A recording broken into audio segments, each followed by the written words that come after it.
ഇടുക്കി ജില്ലയെ വരൾച്ചാബാധിത പ്രദേശമായി പ്രഖ്യാപിച്ച് കർഷകരെ സംരക്ഷിക്കണമെന്ന് കേരള കർഷക യൂണിയൻ ജില്ലാ കമ്മിറ്റി കട്ടപ്പനയിൽ വാർത്താസമ്മേളനത്തിൽ ആവശ്യപ്പെട്ടു. കേന്ദ്ര സംസ്ഥാന സർക്കാരുകൾ അടിയന്തരമായി വരൾച്ചാബാധിത പ്രദേശങ്ങൾ സന്ദർശിച്ച് കർഷകർക്ക് നിലനിൽക്കുവാനുള്ള പദ്ധതികൾക്ക് രൂപം നൽകണമെന്നും നേതാക്കൾ പറഞ്ഞു. മുൻവർഷങ്ങളിൽ ഇല്ലാത്തവിധം കഠിനമായ വരൾച്ച ഇടുക്കി ജില്ലയിലെ കാർഷിക മേഖലയെ തകർത്തുകൊണ്ടിരിക്കുകയാണ്. ഏലം, കുരുമുളക്, കൊക്കോ, ജാതി, കാപ്പി, തെങ്ങ് തുടങ്ങിയ കൃഷികൾ നാശത്തിന്റെ വക്കിലെത്തിക്കഴിഞ്ഞു.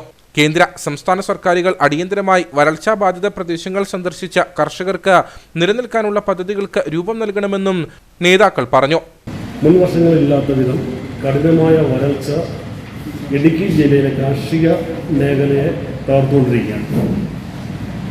ഇടുക്കിയുടെ കാർഷിക മേഖലയുടെ നെടുന്തൂണായ ഏലവും കുരുമുളകും കൊക്കോയും കാപ്പിയും തെങ്ങും എല്ലാം കടുത്ത വേനലിൽ പിടിയിലായി ഇത് നശിച്ചുകൊണ്ടിരിക്കുകയാണ്.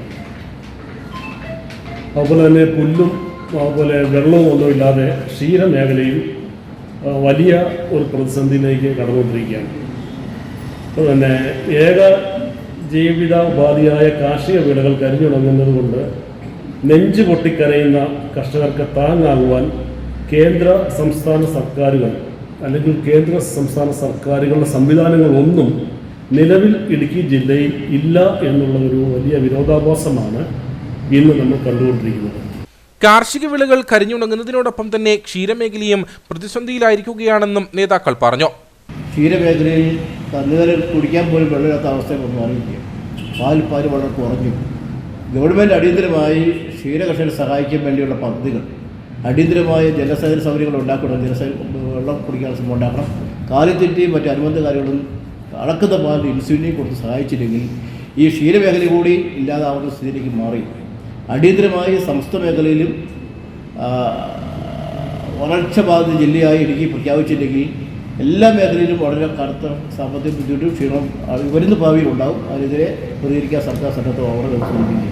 ഇടുക്കി ജില്ലയെ വരൾച്ചാബാധിത പ്രദേശമായി പ്രഖ്യാപിച്ച ബാങ്ക് കൺസോർഷ്യം വിളിച്ചു ചേർത്ത് ജപ്തി നടപടികൾ നിർത്തിവെച്ച കാർഷിക വായ്പയ്ക്ക് 2 വർഷം വരെ മൊറട്ടോറിയം പ്രഖ്യാപിക്കുകയും വരൾച്ച മൂലം നശിച്ച കൃഷികൾ പുനർജീവിപ്പിക്കുന്നതിന് പലിശരഹിത വായ്പകൾ ലഭ്യമാക്കുന്നതോടൊപ്പം കൃഷികൾക്ക് സബ്സിഡികൾ ലഭ്യമാക്കുകയും ചെയ്ത് കർഷകരെ സംരക്ഷിക്കണമെന്നും നേതാക്കൾ പറഞ്ഞു.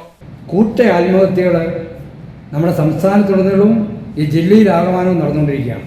ഒരു കുടുംബത്തിലെ 5-6 അംഗങ്ങൾ ആത്മഹത്യ ചെയ്തു എന്നുള്ള വാർത്ത പിറ്റേ ദിവസം പത്രത്തിൽ വരുന്നതല്ലാതെ ഈ കുടുംബങ്ങൾക്ക് എന്തെങ്കിലും ഒരു സഹായം കൊടുക്കുന്ന കാര്യത്തിലോ ഒരു ഗവൺമെൻറ് ഈ സംസ്ഥാനത്ത് ഉള്ളതായിട്ടുള്ള യാതൊരു തരത്തിലുള്ള പ്രതികരണങ്ങളും ഉണ്ടാകുന്നില്ല. റവന്യൂ വകുപ്പ് എന്ന് പറഞ്ഞാൽ ദുരന്ത നിവാരണ വകുപ്പാണ്.